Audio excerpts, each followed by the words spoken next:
കാലത്ത് അധികാരത്തിന്റെ അടയാളമാണ്. അധികാരിക്ക് തെറ്റി എന്ന് തോന്നുന്നതിനെ പാടെ പിഴുതെറിയുന്നതിനുള്ള ആയുധം. അതെ, ഉത്തർപ്രദേശിൽ തുടങ്ങി മധ്യപ്രദേശും കടന്ന് ഉത്തരാഖണ്ഡ് കടന്ന് അസം കടന്ന് അങ്ങനെ ബുൾഡോസർ കൈകൾ നീളുകയാണ്. അങ്ങനെ ഒരു ബുൾഡോസറിന്റെ വരവിൽ നിന്നാണ് മണിപ്പൂരിന്റെ സമീപകാല ചരിത്രം ആരംഭിക്കുന്നത്. 2023 ഫെബ്രുവരി 20 മണിപ്പൂർ ചുരാചന്ദ്പൂർ ജില്ലയിലെ കെ സോങ്ജാങ് എന്ന ഗ്രാമത്തിലേക്ക് ബുൾഡോസറുമായി ഒരു പടയെത്തി. പോലീസും വനവകുപ്പ് ഉദ്യോഗസ്ഥരും 6 ബുൾഡോസറുകളും. അവർ സംരക്ഷിത വനഭൂമി കയ്യേറിയാണ് കുക്കി കുടുംബങ്ങൾ താമസിക്കുന്നത് എന്ന് പറഞ്ഞ് 16 കുടുംബങ്ങളെ കുടിയിറക്കി. അവരുടെ വീട്ടിൽ സാധനങ്ങൾ എടുക്കാനുള്ള സാവകാശം പോലും കൊടുക്കാതെ വീടുകൾ തകർത്തു. ഇതിനെതിരെ പ്രതികരിച്ചത് ആ 16 കുക്കി കുടുംബങ്ങളോ അവയുടെ അയൽ ഗ്രാമങ്ങളോ മാത്രമായിരുന്നില്ല. സംസ്ഥാനത്തെ മൊത്തം കുക്കി വിഭാഗക്കാർ പിറ്റേന്ന് മാർച്ച് 10 പ്രതിഷേധവുമായി മുൻപോട്ടിറങ്ങി. സ്വാധീന മേഖലകളിലെല്ലാം അവർ പ്രതിഷേധ മാർച്ചുകൾ നടത്തി. അതൊരു തുടക്കം മാത്രമായിരുന്നു. മാർച്ച് 27 ഹൈക്കോടതി നൽകിയ ശുപാർശയിലൂടെ അത് വീണ്ടും കൂടുതൽ തീവ്രമായി പരിണമിച്ചു. അതിനുശേഷം മെയ് 3 സാഹചര്യങ്ങൾ കൂടുതൽ വഷളായിക്കൊണ്ട് ഒരു ആഭ്യന്തര യുദ്ധമായി ഇത് പരിണമിക്കുകയുണ്ടായി. അതെ, മണിപ്പൂർ സംഭവം ഒരു തീരാ വേദനയായി നമ്മുടെ ഓരോരുത്തരുടെയും മനസ്സിൽ നിൽക്കുന്നുണ്ട്.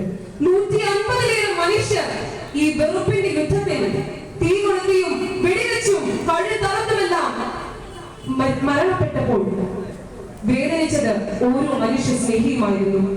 നമ്മുടെ രാജ്യത്തെ ഒരു സംസ്ഥാനം മാനസികമായി വിഭജിക്കപ്പെട്ടു. മണ്ണ് കൂടി വിഭജിച്ചിരിക്കാനുള്ള പോരാട്ടത്തിനാണ് ഒരു കണക്കിന് അവരിപ്പോൾ. പ്രിയമുള്ളവരെ, മണിപ്പൂർ സംഭവത്തെ കൃത്യമായി വിശകലനം ചെയ്യുമ്പോൾ നമുക്ക് മനസ്സിലാകും ഇപ്പോഴത്തെ ഈ രൂക്ഷമായ സംഭവത്തിന് കാരണം ഹൈക്കോടതിയുടെ ഒരു വിധിയായിരുന്നു. മണിപ്പൂരിലെ മേത്തേ വിഭാഗത്തിനെ ST പട്ടികയിൽ ഉൾപ്പെടുത്താനുള്ള ശുപാർശ കേന്ദ്ര സർക്കാരിന് 4 ആഴ്ചയ്ക്കകം സമർപ്പിക്കണമെന്ന് ഹൈക്കോടതി സംസ്ഥാന സർക്കാരിന് നിർദ്ദേശം നൽകി. എന്തൊരു അസാധാരണമായ വിധിയായിരുന്നു ഒരു കണക്കിനത്.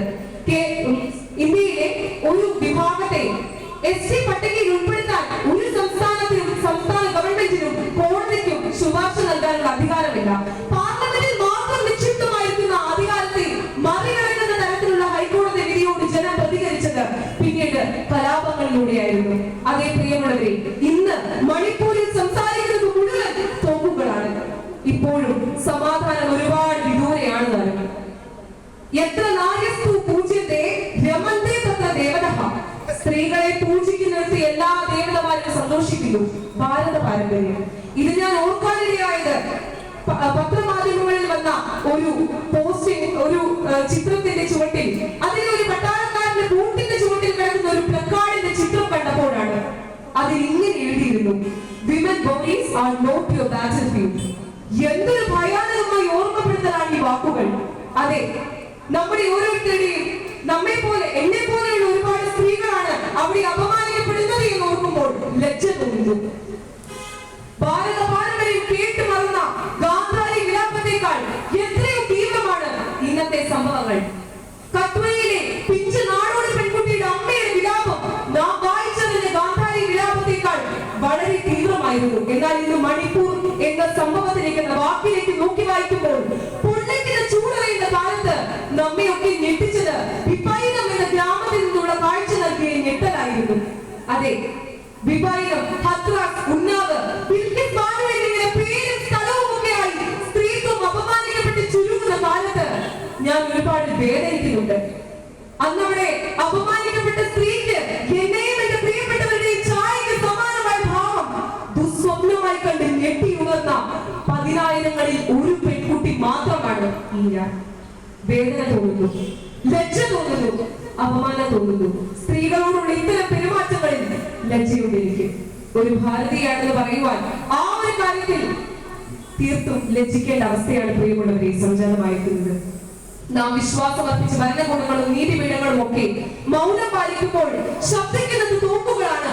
ആ തോക്കിന് മുൻപിൽ അടിയറവ് പറയുന്നത് ഇന്ത്യൻ മതേതര പാരമ്പര്യമാണ് എന്ന് നാം ചിന്തിക്കേണ്ടിയിരിക്കുന്നു. ക്രൈസ്തവരായ കുട്ടികളും ഹൈന്ദവ മതവിശ്വാസികളായ മേത്തകളും തമ്മിൽ പോരാടുമ്പോൾ 250ഓളം ദേവാലയങ്ങൾ തകർക്കപ്പെട്ടപ്പോൾ എവിടെയായിരുന്നു ഇന്ത്യൻ പ്രധാനമന്ത്രി? സ്ത്രീകൾ അപമാനിക്കപ്പെട്ടപ്പോൾ എവിടെയായിരുന്നു ഇന്ത്യൻ പ്രധാനമന്ത്രിയും മറ്റു മന്ത്രിമാരും? അവരുടെ മൗനം ഇത് ഒരു അർത്ഥസമ്മതമോ എന്ന് നാം സംശയിക്കേണ്ട സമയം അതിക്രമിച്ചിരിക്കുന്നു. മണിപ്പൂർ കൊലനിലമായി മാറുവാൻ പ്രധാന പങ്കുവഹിച്ചത് ഇവരുടെ മൗനം തന്നെയാണ്. ആർട്ടിക്കിൾ 356 തീർന്ന പരാജയം തന്നെയാണ് ഈ സ്ഥിതി ഇത്ര മോശമാകാൻ കാരണം എന്ന് നിസ്സംശയം നമുക്ക് പറയാനാകും. ഒരു അതിർത്തി സംസ്ഥാനം കത്തിയെറിഞ്ഞുകൊണ്ടിരിക്കുമ്പോൾ, അവിടുത്തെ ആളുകൾ അഭ്യന്തരായി ദുരിതാശ്വാസ ക്യാമ്പിലേക്ക് പോകുമ്പോൾ പ്രധാനമന്ത്രി മൗനം വെടിയാത്തത്, ആ ഒരു കാഴ്ച ഇന്ത്യയിലെ മൊത്തം ജനങ്ങളും മണിപ്പൂരിലെ ജനങ്ങളും കണ്ടത് ആശ്ചര്യത്തോടെയാണ്. പ്രിയമുള്ളവരെ, വേദനയുടെ കഥകളാണ് എല്ലാ ദുരിതാശ്വാസ ക്യാമ്പിലും പറയാനുള്ളത്. കൊലയ്ക്കും അതുപോലെ തന്നെ വർഗീയ കലാപങ്ങൾക്കും മാത്രമേ വേർതിരിവുള്ളൂ. പക്ഷേ ദുരിതാശ്വാസ ക്യാമ്പിലെ കഥകൾക്ക് എപ്പോഴും പറയാനുള്ളത് ഒരു കാര്യമാണ്: ഒറ്റപ്പെടലിന്റെ, നഷ്ടപ്പെടലിന്റെ, വീട് കൊള്ളയടിക്കപ്പെട്ടതിന്റെ, എല്ലാം പോയതിന്റെ കഥ.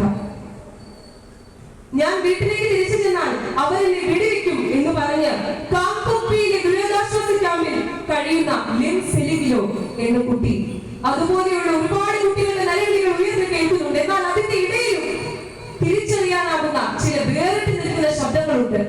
ഞാനൊരു ക്രിസ്ത്യാനിയാണ്, അതിനാൽ തന്നെ ക്രിസ്തു മതം വേർപെടുത്താൻ ഞാൻ ആഗ്രഹിക്കുന്നില്ല എന്ന് ധീരമായി പറയുന്ന ക്രൈസ്തവരെ കാണുമ്പോൾ നമ്മുടെ വിശ്വാസ ജീവിതത്തിലേക്ക് നമ്മൾ തിരിഞ്ഞു നോക്കേണ്ടത് ആവശ്യമാണെന്ന് തോന്നുന്നു.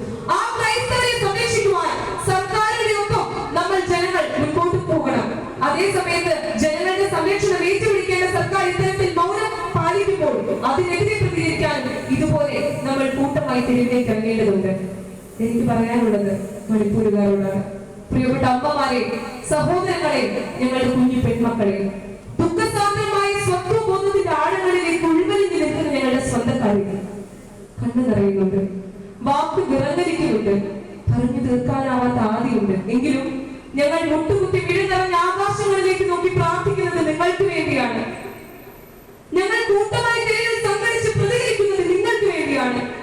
അറിയില്ല എന്ന് പറയണമെന്ന് ബോധ്യത്തിലൂടെ നിങ്ങൾക്കരികെ ഞങ്ങൾ എത്തുന്നുണ്ട്. സാരമില്ല എന്ന വാക്കിന് പോലും ആശ്വസിപ്പിക്കാനുള്ള ശക്തി നഷ്ടപ്പെട്ടു എന്ന് തോന്നുന്നുണ്ട്. എങ്കിലും പറയാതെ വയ്യ. നിങ്ങൾക്ക് എത്ര കണ്ട് മനസ്സിലാകുമെന്ന് അറിയില്ലെങ്കിലും പറയുന്നു, കൂടെയുണ്ട്. കൂപ്പുകൈകളോടെ നിർത്തുന്നു. നന്ദി, നമസ്കാരം.